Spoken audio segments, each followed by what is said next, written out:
Goeiemôre almal. Wag ek net so aansit.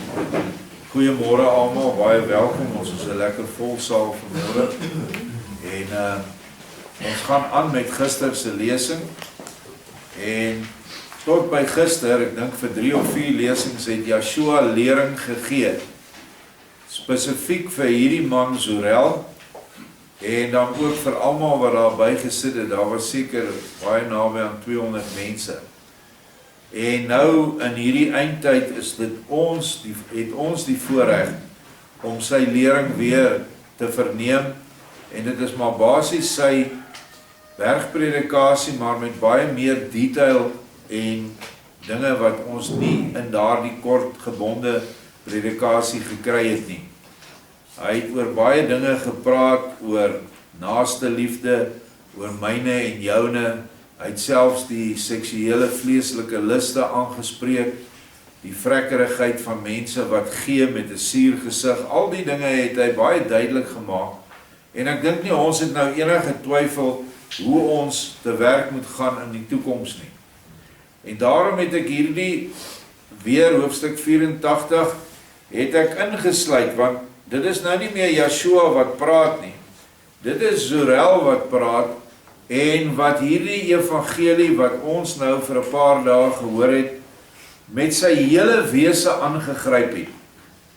Onthou waar hierdie ou vandaan kom. Hy was 'n baie lelike man, 'n baie bose mens. En hy is gevat deur Joshua en 'n magnetiese slaap is oor hom gedoen. En hy's weer wakker gemaak waarvan hy eintlik niks onthou het nie. Hierdie ou was 'n slawehandelaar, hy was 'n dief, 'n rower, en hy het homself altyd verontskuldig, omdat hy verkeerde dinge doen. Hy het slawe meisies verkrag, 5 het hy dood verkrag, hy het sy eie ma doodgemaak. Al die goed het in die magnetiese slaap uitgekom wie hy is. En eintlik nie in die magnetiese slaap nie, daarna toe Johannes hom onder hande kry, en al sy geheime ontbloot. Maar ek voel dat hierdie lesing vandag is ons wat hierdie woorde ontvang het oor die afgelope dae, wat ons reaksie moet wees. As hierdie ou so kon reageer, wat so ver weg van Vader was, ek het vergeet om te sê, hy was 'n heiden. Hy het die Griekse gode Apollo en daai goed aanbid, hy noem dit Zeus ensovoorts. Hy het nie eers die Judeese godsdienst gehad van die Levitiese orde wat op daardie tyd die formele Israel godsdienst was nie. Hy het dit nie gehad nie. Hy kom van ver diep in die wêreld. En dit is verstommend wanneer ons sy woorde lees. En dit is dan eintlik hoe ons moet voel. Baie van ons het reeds lankal tot bekering gekom, maar daar is mense wat hierdie woorde nou vir die eerste keer aanhoor van Joshua. En hy hoor dit ook vir die eerste keer. En tog maak dit so verandering in sy lewe. En dan is dit so hartseer dat hierdie woorde wat nou in Afrikaans beskikbaar is op ons webwerf, gratis beskikbaar, die boeke is beskikbaar hier, en die volk wil tog nie hierdie woorde hê nie. Die besoeke aan die webwerf is nie om van huis toe te skryf nie, is maar baie maar, as ek dit so kan sê. En die boeke word nie eintlik gekoop deur die volk nie. Of soos een van die mense sê, ja, ek het so 'n jaar of 2 terug die boeke gekoop by jou, maar ek het dit nog nie oopgemaak nie. Ek is nog besig met die wet. En jy kan dit sien dat hulle met die wet besig is. So, hierdie woorde het my geraak, ek hoop dit raak ook vir julle. Hoofstuk 84, Zorel se goeie voornemens. Zorel sê wat heeltemal bevange geword het deur sy verbasing oor die groot waaragtigheid en suiwerheid van my taamlik uitvoerige praktiese lewensles. En hy sê, meester en ewige leraar van die hele bestaan en lewe. Net in daai sin, kyk alreeds hoe herken hy Joshua wie hy is. Nie net 'n profeet of 'n prediker nie, die meester en leraar van die hele bestaan en lewe. So hy sien hom as Jahwe Vader self. Ek het, wat my aanbetref, u ook sonder die voorafgaande praktiese lewensles herken, en besef dat wat u gesê het, geen mens, maar slegs 'n God, wat die hemel en hierdie aarde en die mense geskep het, gespreek het.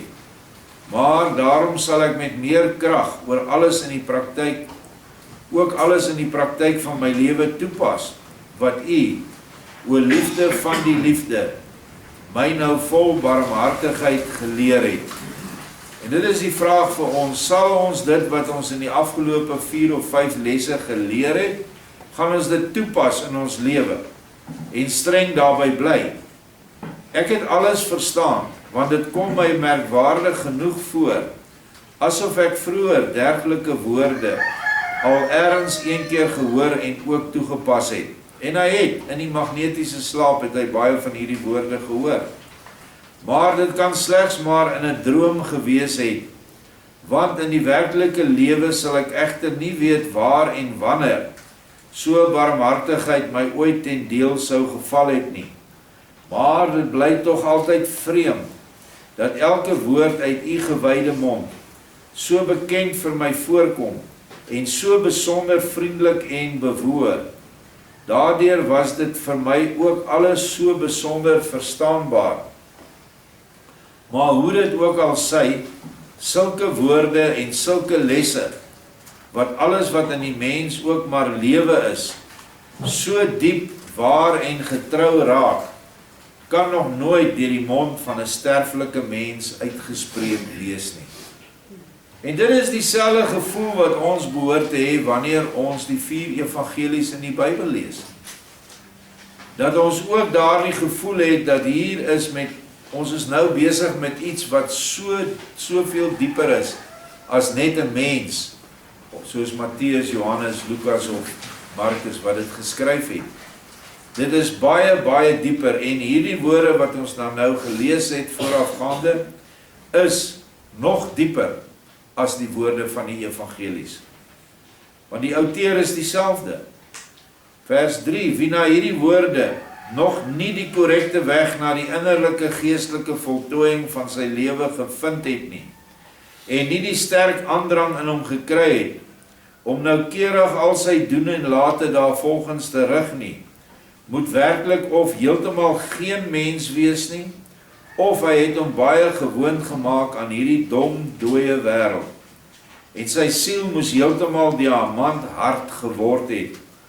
Anders sal dit tog absoluut ondenkbaar wees, dat 'n mens wat hierdie les gehoor en verstaan het, ook nie sy hele lewe daarvolgens sou inrig nie, aangesien hy tog daardeur die bereikte einddoel so helder en duidelik soos die son op die middaguur sou kon sien.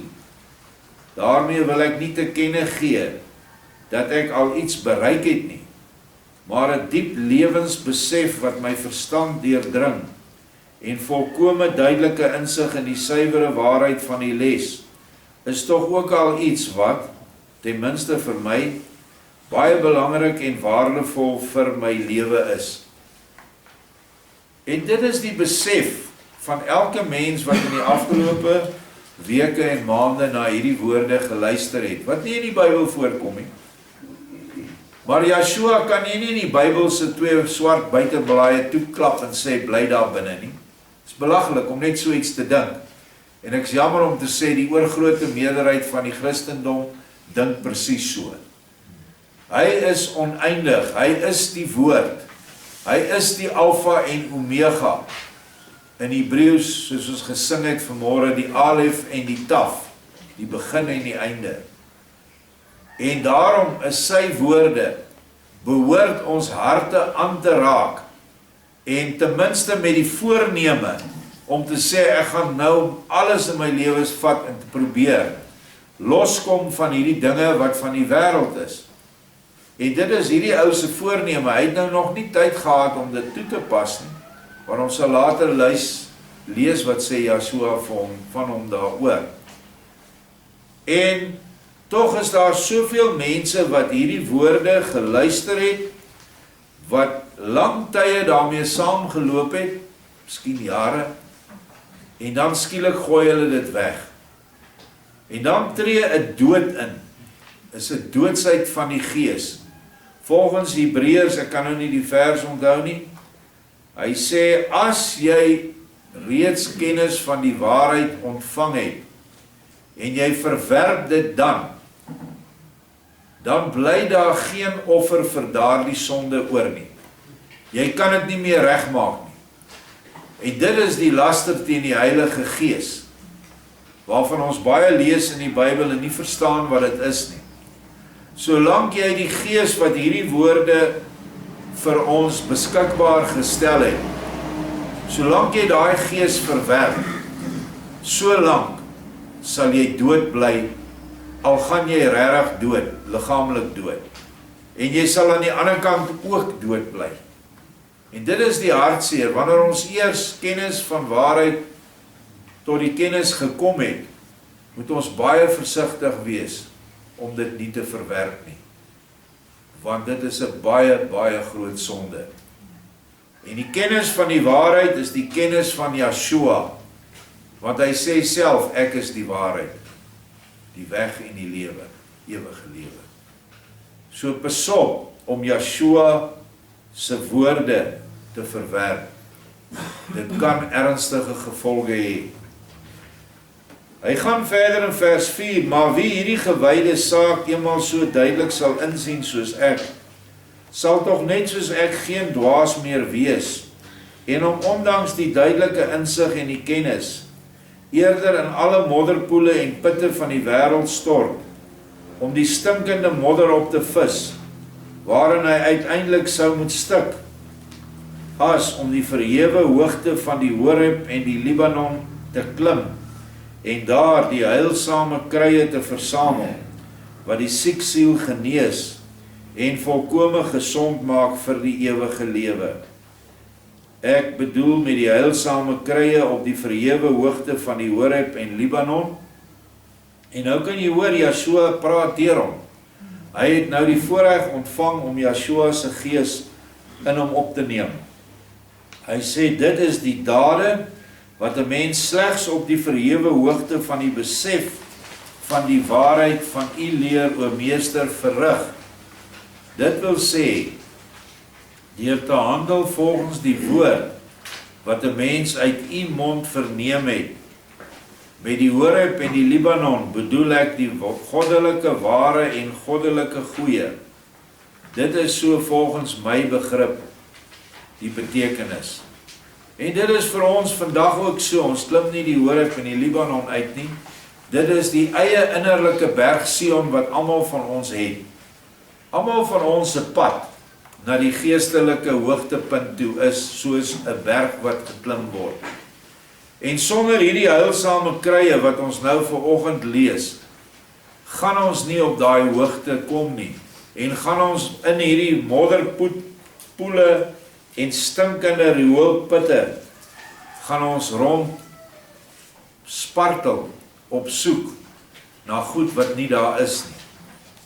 En hierdie modderpoele en putte van die wêreld is ongelukkig die kerke. Jy gaan niks daar kry nie. Want die heilsame krye wat Yeshua se woorde is in verdraaide vorm word daar aangebied. En die verteenwoordigers wat met hulle togas op verhewe plekke staan en wat hulle self as leiers uitgee op hierdie aarde, bring nie die woord van Yeshua nie. Hulle bring 'n godsdiens wat klink soos sy woorde, maar wat basies alles gaan oor tot voordeel van die kerk en voordeel van die mense in die bestuur van die kerk, en nie die heilsame vrugte of krye wat ons nou van gelees het om ons naaste te bedien, so ver as wat moontlik is, met 'n vriendelike gesig en nie met 'n stuurse houding nie. Plus al die ander goed wat ons geleer het om te doen, wat hy vir ons gesê het, en wat ons gerus hierdie goed weer en weer kan lees, omdat die menslike siege nie altyd alles op een slag die eerste keer raak sien nie. Vers 5, groot, heilig en bo alles verhewe is U, o Meester, wie hier voor my staan, maar nooit groter, meer heilig en meer verhewe nie, as die mense wat U liefde en wysheid omvorm het, tot U kinders. Hy is gelyk met hulle, hy is hulle broer. Sien Meester, dit moet tog ook vir U die grootste vreugde wees, wanneer 'n skepsel, wat tevore maar net 'n menslike vorm gehad het, U Vaderwoord begin te hoor en te verstaan, ja, hom uiteindelik selfs uit vrye wil vas voorneem, om sy handel en wandel so in on te rig, dat hy die gewyde voltooiing bereik, wat U as Elohim, Skepper, Vader en Leraar, as 'n mees gewyde doel daar gestel het. Hoe groot moet U vreugde dan as Vader wees, as 'n mens die voltooiing binne U gewyde orde bereik het? Maar hoe groot moet dan ook die vreugde van 'n kind wees, wat in en uit sy nietigheid, as skepsel, in die volheid van sy ware nederigheid, in sy innerlike vervolmaking, uiteindelik U self, as die ware en enige Vader erken het, U Yeshua self, as die ewige en enige ware Vader erken het. En hoeveel mense herken nog nie vir Yeshua as die ewige ware Vader nie? En tog kom hulle met 'n hele lewensgeskiedenis van kerk, waar hulle in was, of Israel gemeente, baie kinders wat ons ken, is buite die kerk gebore in gemeentes, wat nog nooit vir Yeshua herken het as die Vader nie. Self nie, een wese, terwyl hy dit pertinent sê, vir Thomas dink ek, of vir een van die ander, as jy my gesien het, het jy die Vader gesien. Wat wil jy meer weet? Wat wil jy meer daaroor argumenteer? Wat is nou vaag omtrent dit? Of verwarrend? Was niks verwarrend nie. Veral nie as ander woorde bykom en hy sê, ek en die Vader is een nie. Veral nie as hy nog sê, ek is, wat ja is, voor Abraham was.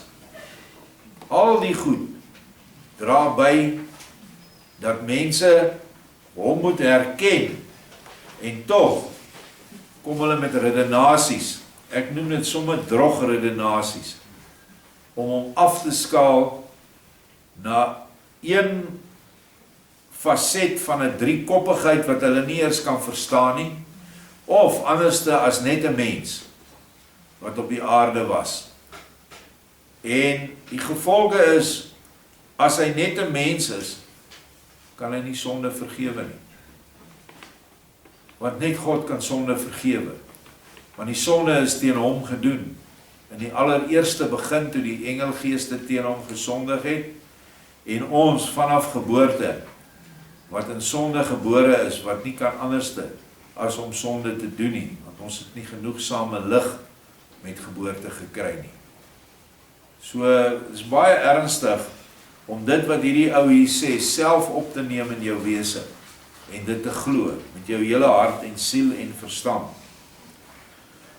Ek sou wel die hemelse engelgeeste wil ontmoet, wat my die vreugde en daghelderde verbeeldingskrag sou kon beskryf, en hulle wat nou in hulle huidige geestelike verarming, die diepte van so fantasie so kon verstaan, dat die werklike betekenis daarvan ook maar enigsins tot hulle sou deurdring. Ek het wel so vaag voorgevoel. Ja, dit lyk nou net weer asof ek iewers in 'n droom al iets dergeliks gevoel het. Maar dit skyn tog alles slegs 'n aangename reaksie te wees op dit wat U leer, o Meester, in my hart en in my wil veroorsaak het. Dit is so belangrik dat as jy die woorde hoor, dan moet jy 'n werksame wil aan die dag lê om dit uit te voer. Want woorde wat net gelees word, gehoor word, beteken niks as dit nie in dade omgesit word nie.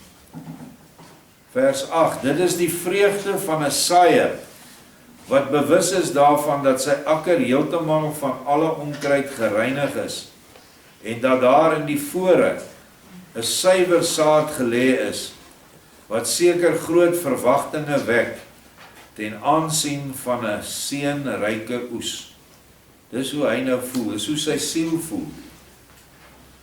Verwagting van hierdie saad wat nou geplant is, wat hy geluister het na, en dat daar vrug sal uitkom. O meester, my akker is nou gereed, wat u beslis gesien het, omdat u andersins nie die suiwerste saad so oordadig daarin sou gesaai het nie. Hierdie wetenskap laat die onbeskryflike gevoel van geluk, maar in my doen en late ontstaan, want ek is seker van die goeie resultaat, omdat ek so goed as seker is van die moontlikheid, dat u gewyde woord volledig in my tot werklikheid gebring kan word. En as die oorsaak eenmaal geheel en al daar is, dan kan die groot gewyde gevolg nie agterweë bly nie. Ek wil egter nie die halfslagtige nie, maar die volledige geheel hê. Daarom moet daar uit my dade ook nooit 'n halwe, maar 'n volledige werk uitspruit, soos wat u woord tevoorskyn kom. Selfs toe ek nog 'n laagdenkende mens was, 'n heiden dan nou, het ek die dinge nooit half gedoen nie. Hoewel ek heeltemal geen sekerheid gehad het oor die verkryging van enige geseënde resultaat nie. Net een kwaai sug en al my hoopvolle verwagtinge het op die bodem van die see gelê. En tog kan niemand my ooit van enige louheid beskuldig en my van enige halfgebaktheid verwyd nie. As ek dus as laagdenkende mens my heeltemal kon instel, dikwels ook sonder enige uitsig op 'n goeie uitkoms, ook al was dit maar vir die helfte, hoeveel te meer sal ek nie nou op dieselfde weg weet, om elke halfgebaktheid te vermy nie, en my gedagtes, woorde en dade afwend van wat die wêreld eis, want die wêreld het my lank genoeg aan die neus gelei. En hierdie is 'n soort gelyke gevoel wat ons almal wat in Babylon eintlik gedien het, die geld, God, mag en al die ander dinge wat daarmee saam is, totdat jy uiteindelik die besef gekry het, dat jy daardie goed agter jou moet sit, moet afgooi van jou af. En ek kan dit van my eie lewe kan ek dit sê, ek het niks half gedoen nie. Toe ek die wêreld gedien het, en my in die sakewêreld was, het ek dit voluit gedien. En ek het alles gedoen wat jy moes doen in daai wêreld, wat nie altyd heeltemal in Vader se orde is nie. En as jy dan draai, dan kan jy nou vir jouself sê, as ek so voluit gewerk het vir Babylon en myself, kan ek mos nou net beter voluit werk vir Vader en vir my naaste.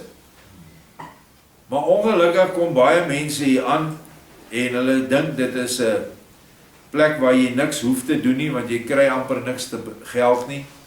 En dit is 'n plek waar hulle eintlik nie wil wees nie. En dan doen hulle ook niks nie, hulle doen die minimum. En dis nie hoe ons ingestel moet wees nie. In steede van om ander mense te blameer wat veroorsaak het dat jy hier kom, miskien het 'n ou met jou besigheid gegaan en jy het alles verloor, of jy het met iemand anders dit of dat gedoen, en hy het jou basies verraai en jy het nie tronk gaan sit vir hom. Dis baie mense wat hier kom, wat daai pad geloop het, en wat vir hulle familielede moes instaan, anders was die vrou in die tronk.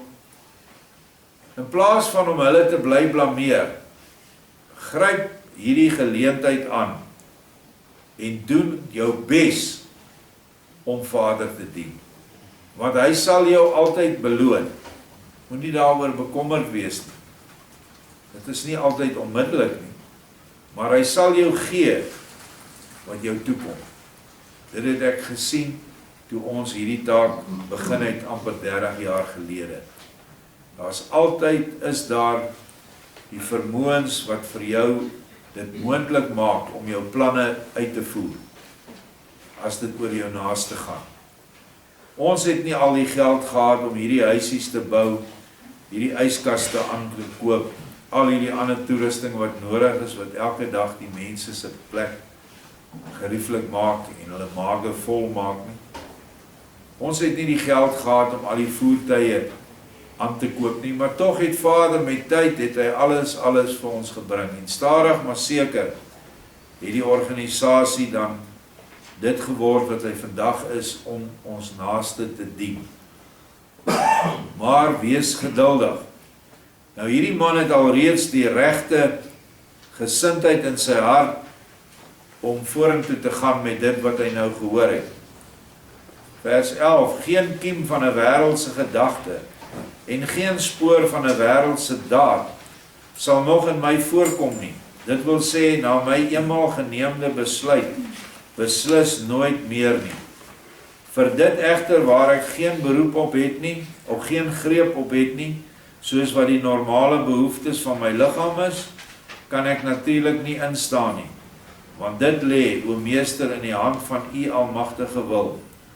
Maar my gedagtes, my idees, my woorde en my dade sal eens van my getuig, dat ook 'n Griek sy woord en sy eenmaal gemaakte voorneme kan hou. Dit kan ook wees dat ek in hierdie geluksalige toestand baie dinge te oorhaastig gesê het. Sorel sal nie vergeet wat hy nou gespreek het nie. En as hy dit nie sal vergeet nie, dan sal hy ten strengste opvolg. Hy sal dit ten strengste opvolg, ook al sal dit hom sy aardse lewe kos. Sedert ek nou baie duidelik weet en baie lewendig voel, dat daar na die aflegging van die liggaamlike lewe, met volkome sekerheid, nog 'n ander, onvergelykbare, volmaakte lewe is en moet wees, is my liggaamlike lewe net soveel werd as 'n leë neutedop. Waar is die lewe van 'n neut, is binne in die neut. Die liggaam is die dop. Ek het my lewe immers al so dikwels vir waardelose aardse gewin op die spel geplaas. Waarom dan nie nou ook, nou dat ek sekerder is van die wins waarvan ek nou dink, voel en spreek?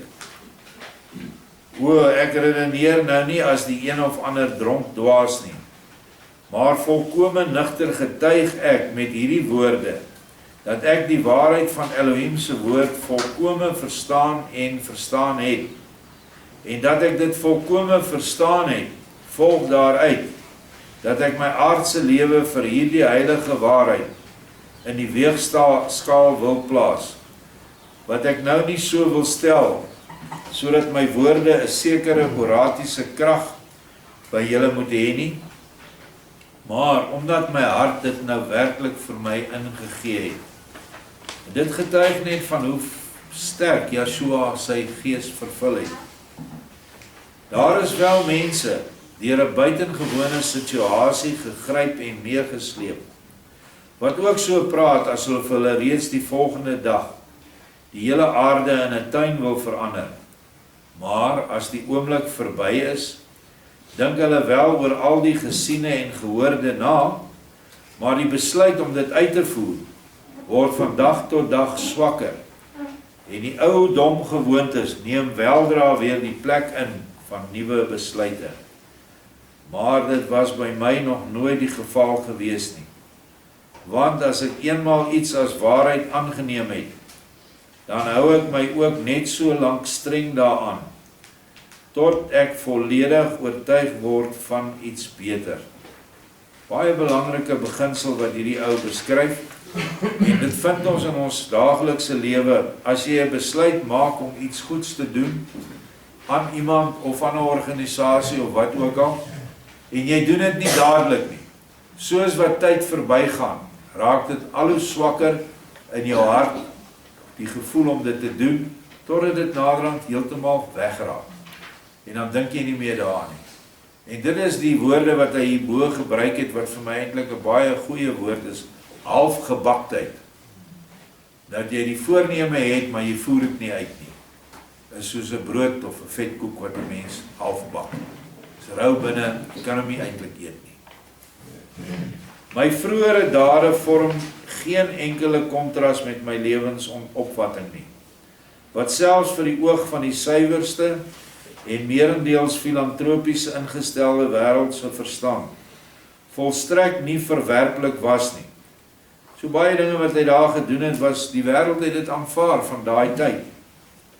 Maar hoe kon ek ook maar vermoed het dat ek ooit op hierdie wêreld in lewende lywe in aanraking sou kom met die ewige meester van al die bestaande en lewendes, vir wie se suiwerste wysheid en waaragtige lewensaanskouing en lewenstoetbestemming my verstandelike opvattinge soos was voor die son laat wegsmelt het.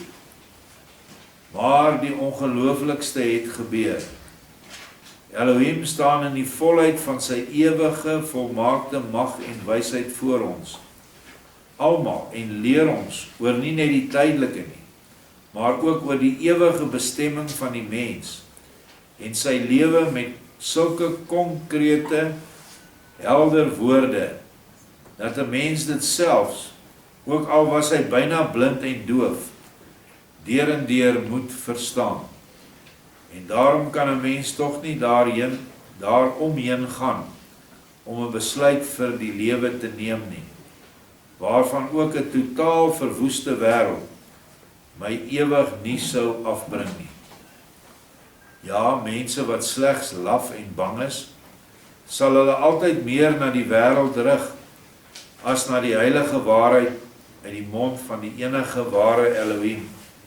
Want die wêreld het immers ook tydelike voordele, en goud, silwer en edelstene. Vir die vuil laat die swak mense Elohim se water oor Elohim se akker loop, want hy laat vir hulle geen goud en geen silwer uit die wolke reën nie. Maar ek het nou die suiwerste goud uit die ware hemele van Elohim leer ken, en verag daarom reeds nou uit die diepste grond van my lewe, die verleidelike vuil van die aarde, almagtige meester van die ewigheid, straf my nou as daar een woord onwaar is, van wat ek nou gesê het. U geëerde Sirenius, dit is die regter van Klein-Asië, het ek egter slegs in my domheid en geestelike armoede gevra om ondersteuning. Nou neem ek egter my ontydige vraag terug, want nou dat ek die hemelse skatte in so ryk mate gevind het, dat ek die aardse nie meer nodig het nie, ook my akker en my verbrande hut het ek nie meer nodig nie, omdat ek Elohim se hut in my hart herken en gesien het. Verkoop alles en betaal hulle aan wie ek hier op aarde iets verskuldig is. Ek sal egter werk en die mense en alles wat in Elohim se oë waar is, dien. Want ek kan immers werk. Ek het gedurende my lewe heelwat vaardighede verwerf, en daarom is ek 'n bruikbare mens. Mense sal my tog oral wel voldoende tyd gun, om deur my dade te laat sien waarvoor ek nou vir altyd en ewig gekies is.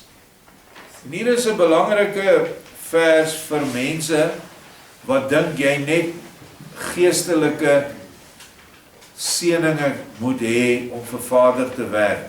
Byvoorbeeld, jy moet net 'n goeie spreker wees, of 'n goeie skrywer, of 'n profeet, of wat ook al. Nee, almal van ons wat hier sit en luister, het talente gekry. En as jy die vaste voorneme opgeneem het om Vader en jou naaste te dien, dan gaan jy dit doen deur jou talente. Baie belangrik, as jy kan kook, gaan jy vir jou medemens die lieflikste kosse voorsit. As jy houtwerk kan doen, gaan jy hom so dien. As jy naaldwerk kan doen, gaan jy hom so dien.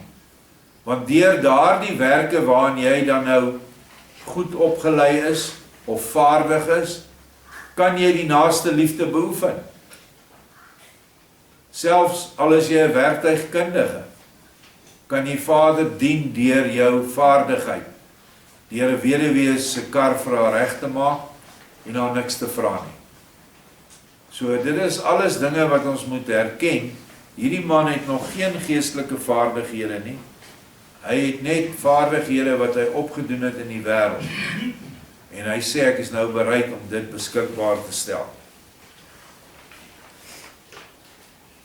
Ja, is vers 18 hè. Ek, Yeshua sê, omdat ek jou siel goed ken, het ek jou ook in die gees geroep, anders sou jy nie hierheen gekom het nie. Omdat jy nou egter so grondig verander het, is verder ook reeds vir jou gesorg. Baie mooi woorde hier.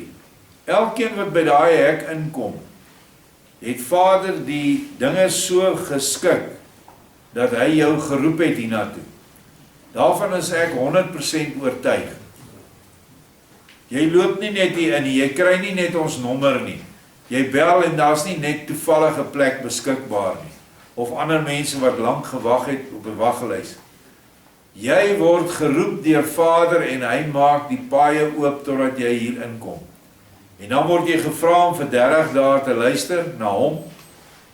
Nie na my nie, ek lees net sy woorde. En dan neem jy jou besluit.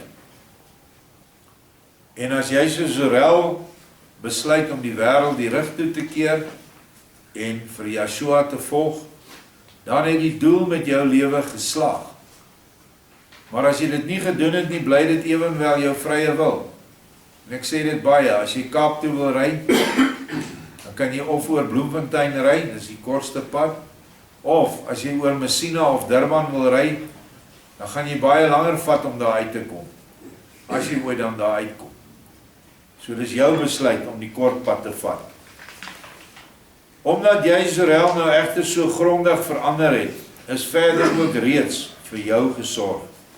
Jy sal vir my ook 'n goeie werktuig wees by die Grieke, aan die kus van Klein-Asië en ook in Europa.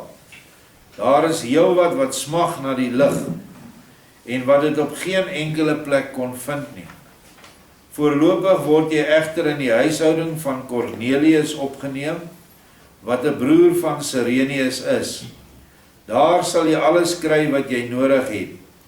Ek sal jou op die regte oomblik meedeel, wanneer die tyd gekom het dat jy daarop moet uittrek en die volke my naam bekend moet maak. Nou het jy egter alles wat jy nodig het. Wat jy verder nog nodig sal hê, sal die Gees van die waarheid jou leer. As jy moet spreek, sal jy nie hoef na te dink nie. Maar op daardie oomblik sal dit in jou hart en in jou mond gelê word. En die volke sal jou hoor en sal hom prys wat jou sulke wysheid en mag gegee het. Soos ons nou reeds in sy voorafgaande woorde gehoor het, hoe sterk die Gees van waarheid deur hom spreek. En dit is vir ons almal weggebere. As ons die bereidheid het om hom te dien. Of soos in die Bybel staan, as jy die ploeg vat, daai tyd het hulle geploeg met 'n dier, en jy kyk nie weer om nie. Jy kyk nie weer om toe. Mag elkeen ook hierdie les baie leersaam vind, soos wat ek het ook gevind het. Baie dankie.